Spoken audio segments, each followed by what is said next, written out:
ರಸ್ತೆ ಪಕ್ಕದಲ್ಲೇ ಇವೆ ಒಂದಲ್ಲ ಎರಡಲ್ಲ 8 ಬಾವಿಗಳು. ಬಲಿಗಾಗಿ ಬಾಯಿ ತೆರೆದು ಕಾಯ್ತಾ ಇರುವಂತದ್ದು ತೆರೆದ ಬಾವಿಗಳು. ಇದನ್ನ ಚಿಟ್ಟ ಗೋಡಂಪಳ್ಳಿ ಮಾರ್ಗ ಡೇಂಜರಸ್ ಆಗಿದೆ. ರಸ್ತೆ ಪಕ್ಕದಲ್ಲಿ 8 ಬಾವಿಗಳಿದಾವಂತೆ. 2 ಕಿಲೋಮೀಟರ್ ಅಂತರದಲ್ಲಿ ಇರುವಂತ 8 ಬಾವಿಗಳು. 2 ಕಿಲೋಮೀಟರ್ ಅಂತರದಲ್ಲಿ ದೊಡ್ಡ ದೊಡ್ಡ ಬಾವಿಗಳು, ಅದು 8 ಬಾವಿಗಳಿರೋದು. ಈ ಬಾವಿಗಳಲ್ಲಿ ಬಿದ್ದು ಹಲವರು ಸಾವನ್ನಪ್ಪಿದ್ದಾರೆ ಈಗ ಆಲ್ರೆಡಿ. ಇಷ್ಟಾದರೂ ಕೂಡ ಎಚ್ಚೆತ್ಕೊಳ್ತಾ ಇಲ್ಲ ಜಿಲ್ಲಾಡಳಿತ. ಆ ಸಮಸ್ಯೆಯನ್ನ ಬಗೆಹರಿಸಿ ಅಂತ ಕೇಳ್ಕೊಳ್ತಾ ಇದ್ದಾರೆ ವಾಹನ ಸವಾರರು, ಓಡಾಡುವಂಥವ್ರು. ಆದರೆ ಆ ಸಮಸ್ಯೆ ಮಾತ್ರ ಬಗೆಹರಿತಾ ಇಲ್ಲ. ಪ್ರತಿದಿನ ಜೀವ ಭಯದಲ್ಲೇ ಸಂಚರಿಸುವಂಥ ಸ್ಥಿತಿ ಇದೆ ಅಲ್ಲಿ. ಜುಲೈ 2ರಂದು ಬಾವಿಗೆ ಬಿದ್ದಿದ್ದಂಥ ಗೂಡ್ಸ್ ವಾಹನ ಇಬ್ಬರು ಬಾವಿಗೆ ಬಿದ್ದು ಸಾವನ್ನಪ್ಪಿದ್ರು. ಅದರಲ್ಲಿ 2 ಕಿಲೋಮೀಟರ್ ಅಂತರದಲ್ಲಿ ಇರುವಂಥ 8 ಬಾವಿಗಳಲ್ಲಿ ಬಾವಿಗಳಿಗೆ ತಂತಿ ಬೇಲಿ, ಸುರಕ್ಷತಾ ಕ್ರಮಗಳನ್ನು ಕೂಡ ಕೈಗೊಂಡಿಲ್ಲ. ಕೂಡಲೇ ಕ್ರಮ ಕೈಗೊಳ್ಳುವಂತೆ ಗ್ರಾಮಸ್ಥರು ಆಗ್ರಹಿಸ್ತಾ ಇದ್ದಾರೆ. ಅಪಘಾತಗಳು ಆಗ್ತಾ ಇದ್ರು ಕೂಡ ಎಚ್ಚೆತ್ಕೊಳ್ತಾ ಇಲ್ಲ ಅಧಿಕಾರಿಗಳು ಅಂತ.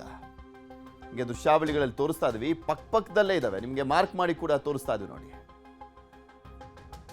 ಬಳಿ ಬರಲ್ಲ ಹತ್ತಿದೆವು, ತೋಲ್ ಇದು ಜನಗಳು ಓಡಾಡ್ತೀವಿ, ಎಲ್ಲ ಮಾಡ್ತೀವಿ, ಬಾಯಿ ಇದ್ದತ್ತು ಯಾರು ಕೇರ್ ಮಾಡೋದೇ ಇಲ್ಲ. ಬಾವಿ ಇಲ್ಲೇ ರೋಡಿ ಹತ್ತೆ ಇಲ್ಲ, ಗೋಡಂಪಳ್ಳಿ ಜರೆ ಮುಂದಡೆ ಅಲ್ಲಿ ಇದೆ, ಐನ್ ಕಾರ್ನಲ್ಲಿದೆ. ಗಾಡಿಗಳು ಬರ್ಲತ್ತವೆ, ಬಾಯಲ್ಲಿ ಬೀಳತ್ತವೆ. ಹಾಂ, ಜರ ಜಂಪ್ ಇತ್ತು, ಕಂಟ್ರೋಲ್ ಆದ ಸೀದಾ ಒಳಗೆ ನಡೆದ್ರಿ. ಬೀದರ್ಲಿಂದ ಗೋಡಂಪಳ್ಳಿಗೆ ಬರುವ ರಸ್ತೆ ಬದಿಯಲ್ಲಿ ಏನಪ್ಪ ಅಂದ್ರೆ ಸುಮಾರಾಗಿ ಒಂದು 7 ಬಾವಿಗಳಿವೆ ರೀ.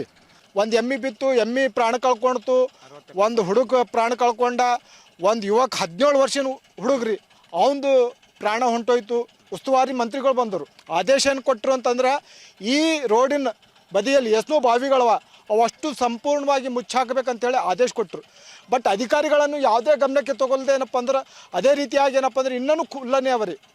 ಹಾಗಾಗಿ ಗೋಡಂಪಳ್ಳಿ, ಚಿಟ್ಟ, ನಾಗೋರ, ಮನ್ನಳ್ಳಿ ತನ ಏನಪ್ಪ ಅಂದ್ರೆ ಇದೇ ಓಡಾಡೋ ರೂಟಾಗಿ